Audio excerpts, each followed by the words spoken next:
संयुक्त राज्य अमेरिका की प्रथम महिला और डोनाल्ड ट्रंप की पत्नी मेलानिया ट्रंप ने एप्स्टीन मामले से जुड़े एक अप्रत्याशित बयान के कारण सभी को चौंका दिया। अमेरिका में अभी इसी की चर्चा है क्योंकि अमेरिका की प्रथम महिला अचानक अमेरिकी राष्ट्र के लिए एक सार्वजनिक और आधिकारिक बयान लेकर सामने आई। उन्होंने कहा कि वो एप्स्टीन की शिकार नहीं है और कुख्यात फाइनेंसर ने कथित तौर पर उनकी मुलाकात डोनाल्ड ट्रंप से नहीं कराई थी। वो कुछ नहीं जानती और एप्स्टीन से कभी नहीं जुड़ी। पहली महिला मेलानिया ट्रंप द्वारा जेफरी एप्स्टीन घोटाले पर अचानक बयान देने का सबसे विश्वसनीय कारण माना गया कि वह इसे दबाने की कोशिश कर रही थीं। लेकिन उनका चौंकाने वाला बयान जो उन्होंने एक दिन पहले व्हाइट हाउस के क्रॉस हॉल में कैमरों के सामने दिया था, यही वो जगह है जहां पिछले हफ्ते उनके पति ने ईरान के साथ युद्ध को लेकर देश को संबोधित किया था। खैर, लगभग निश्चित रूप से इसका उल्टा असर पड़ेगा। मेरा नाम अलेक्सई पेची है। आइए इस विषय पर साथ में चर्चा करें। लेकिन इस एपिसोड की शुरुआत करने से पहले मैं आपसे अनुरोध करता हूं कि आप इस YouTube चैनल के काम को समर्थन दें। आप आर्थिक रूप से डोनेट, स्पॉन्सरशिप या पेड सब्सक्रिप्शन से मदद कर सकते हैं, जिनकी लिंक और डिटेल्स वीडियो डिस्क्रिप्शन में हैं। यहाँ सभी प्लेटफॉर्म्स दिए गए हैं जिनसे आप ऐसा कर सकते हैं। आपकी किसी भी मदद के लिए आभारी रहूंगा। टेलीग्राम चैनल पेचिए न्यूज को सब्सक्राइब करें। वीडियो डिस्क्रिप्शन में लिंक दी गई है। शुभ संध्या। मेरे और बदनाम जेफरी एप्स्टीन को जोड़ने वाले झूठ आज ही खत्म होना चाहिए। जो लोग मेरे बारे में झूठ बोल रहे हैं उनमें नैतिकता, विनम्रता और सम्मान की कोई भावना नहीं है। तो मेलानिया ट्रंप कल कैमरों के सामने आई और आधिकारिक रूप से कहा, उद्धरण, मैं एप्स्टीन की शिकार नहीं हूं। एप्स्टीन ने मुझे डोनाल्ड ट्रंप से नहीं मिलवाया था। लेकिन सवाल उठता है, फर्स्ट लेडी ने यह बयान अभी क्यों दिया? आखिर हाल के दिनों में इस बारे में कोई व्यापक सार्वजनिक अटकलें नहीं थीं। इसलिए शक होता है कि बहुत जल्द कुछ न कुछ बाहर आ सकता है और मेलानिया ने पहले ही कदम उठा लिया। मेलानिया ट्रंप ने कहा कि वो कभी दोस्त नहीं थी, लेकिन वो और उनके उस समय के बॉयफ्रेंड डोनाल्ड ट्रंप कभी कभी न्यूयॉर्क और फ्लोरिडा के सामाजिक हलकों में उनसे मिलते थे। कहती हैं, दोस्त नहीं थी, बस रास्ते में मिल जाते थे तो फोटो खिंचवा लेते, गले मिलते, हंसते थे। वैसे कोई संपर्क नहीं था, बस कभी कभी मिल जाते थे। उन्होंने मांग की कि उनके और एप्स्टीन के बीच जो झूठ फैलाया जा रहा है उसे खत्म किया जाए। और इस बारे में उदाहरण के लिए CNN क्या लिखता है? गवाही देखने में फर्स्ट लेडी उन खबरों से नाखुश थीं जो उन्हें एप्स्टीन से झूठा जोड़ती थीं, लेकिन वो ये बात बिना संदर्भ के नहीं कह रही थीं। उनकी स्थिति और जटिल है क्योंकि वो अपने पति के करीब है जो उस प्रशासन का नेतृत्व करते हैं जिस पर एप्स्टीन की पीड़िताओं की आवाज दबाने का आरोप है। फर्स्ट लेडी का भाषण जो करीब 6 मिनट चला, पूरी तरह एप्स्टीन घोटाले पर केंद्रित था। लेकिन इसका महत्व इस मुद्दे से कहीं आगे जाएगा क्योंकि उन्होंने अपने पति के लिए राजनीतिक रूप से बेहद संवेदनशील समय चुना जब वे सार्वजनिक रूप से सामने आईं। और यहीं पर कई राजनीतिक रणनीतिकार निश्चित रूप से ये कह सकते हैं कि मेलानिया ट्रंप ने व्हाइट हाउस से बयान दिया जो ऐसा लगता है कि कहे तो सही नैरेटिव्स पर अपना नियंत्रण खो रहा है। ये प्रवृत्ति राष्ट्रपति ट्रंप के ईरान में युद्ध को लेकर किए गए आवेगपूर्ण और कहे तो डरावने बयानों और धमकियों में भी दिखी, जिससे वैसे आमतौर पर वफादार रहने वाले रूढ़िवादी मीडिया और मैगा आंदोलन के प्रतिनिधियों की तीखी आलोचना हुई।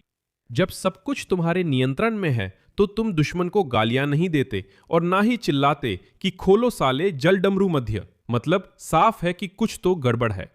और ऐसे हालात में जब वॉशिंगटन में चर्चा पर युद्ध हावी है तो आखिर फर्स्ट लेडी को क्यों लगा कि उन्हें बाहर आकर इतना बड़ा सार्वजनिक बयान देना चाहिए, जो अब निश्चित रूप से जबरदस्त प्रतिक्रिया पैदा करेगा?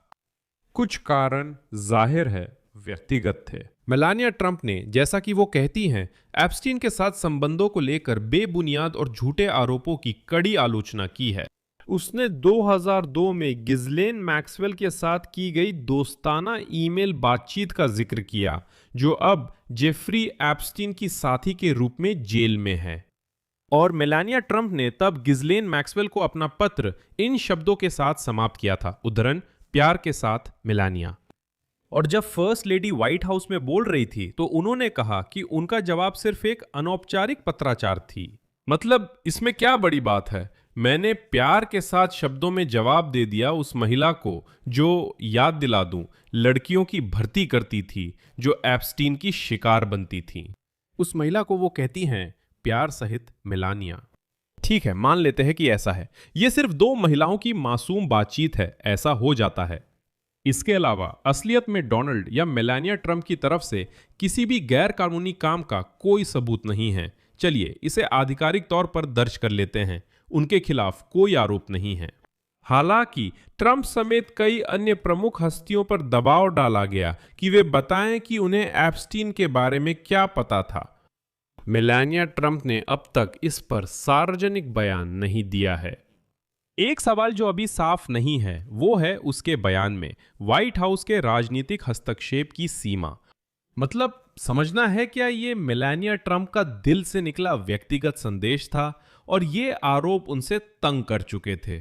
क्या ये जनता के लिए एक व्यक्तिगत संदेश था या फिर ये व्हाइट हाउस की राजनीतिक रणनीति का हिस्सा था ताकि किसी और मुद्दे से ध्यान हटाया जा सके? मैं याद दिला दूं, ट्रंप कई महीनों से कह रहे थे कि एप्स्टीन का मामला डेमोक्रेट्स की चाल है और देश को इसे भूलकर आगे बढ़ना चाहिए। यानी ट्रंप ने आखिरकार इस मामले को भूल जाने की अपील की थी। वो कहते हैं सुनिए, जो कुछ भी प्रकाशित किया जा सकता था वो सब कर दिया गया है, अब चलिए इसे भूल जाएं और आगे बढ़े। और असल में सबने जैसे इस मामले को भूल ही गए और ईरान के खिलाफ अमेरिका की जंग पर चर्चा करने लगे। लेकिन अचानक अमेरिका की फर्स्ट लेडी फिर से यही मुद्दा उठाती हैं। आखिर क्यों? साथ ही एप्स्टीन के मामले में ऐसा क्या खास हुआ? ट्रंप ने पिछले हफ्ते अटॉर्नी जनरल पैम बॉन्डी को बर्खास्त कर दिया, जो कि इस मामले की जांच कर रही थी। यहां एक दिलचस्प बात है। मेलानिया ट्रंप ने कहा, हर महिला को अगर वह चाहे अपनी कहानी सार्वजनिक रूप से बताने का अवसर मिलना चाहिए और उसकी गवाही कांग्रेस के रिकॉर्ड में हमेशा के लिए दर्ज होनी चाहिए। ठीक है, लेकिन एप्स्टीन से पीड़ितों के एक समूह ने सार्वजनिक रूप से फर्स्ट लेडी पर आरोप लगाया है कि वो जिम्मेदारी उन संघीय एजेंसियों से हटाकर जिन्हें एप्स्टीन का मामला जांचना चाहिए, पीड़ितों पर डालने की कोशिश कर रही हैं। इस मुद्दे पर कितनी बार चर्चा हो सकती है? आखिर बार बार बयान देने का क्या मतलब? अब तो कार्रवाई करनी चाहिए। सब कुछ पहले ही कहा जा चुका है। अगर पीड़ित फिर सामने भी आए तो क्या फर्क पड़ेगा? एप्स्टीन की पीड़ितों के समर्थक न्याय मंत्रालय पर मामले से जुड़ी जानकारी और सैकड़ों हजार दस्तावेजों को गैर कानूनी रूप से रोकने का आरोप लगा रहे हैं, जिन्हें कानून के तहत सार्वजनिक होना चाहिए। कांग्रेस द्वारा पारित रिपब्लिकन के नेतृत्व में पिछले साल के अंत में डोनाल्ड ट्रंप के शुरुआती विरोध के बावजूद अब ये सवाल उठाना बिल्कुल जायज है, क्या फर्स्ट लेडी मेलानिया ट्रंप राष्ट्रपति पर अपने अनोखे प्रभाव का इस्तेमाल करेंगी, तो अपने ही प्रशासन की ओर से हो रही देरी को दूर करने के लिए? क्योंकि तमाम बड़े बड़े बयानों के बावजूद एप्स्टीन केस के कुछ दस्तावेज अब तक सार्वजनिक नहीं किए गए हैं। यहां मैं विराम लगाता हूं। अपनी राय और निष्कर्ष इस एपिसोड के नीचे कमेंट्स में लिखें। चैनल को सब्सक्राइब करें, बेल आइकन दबाएं और लाइक करना न भूलें। अगर आप इस YouTube चैनल को सपोर्ट करना चाहते हैं तो डोनेशन, पेड सब्सक्रिप्शन या स्पॉन्सरशिप से आर्थिक मदद कर सकते हैं। सभी लिंक और विवरण इस वीडियो के डिस्क्रिप्शन में हैं। वहां लिखा है एलेक्से पेची के चैनल का समर्थन करें। आप सुविधाजनक तरीका चुन सकते हैं। मैं आपकी मदद के लिए आभारी रहूंगा। यही है। अपना ध्यान रखें। अलविदा।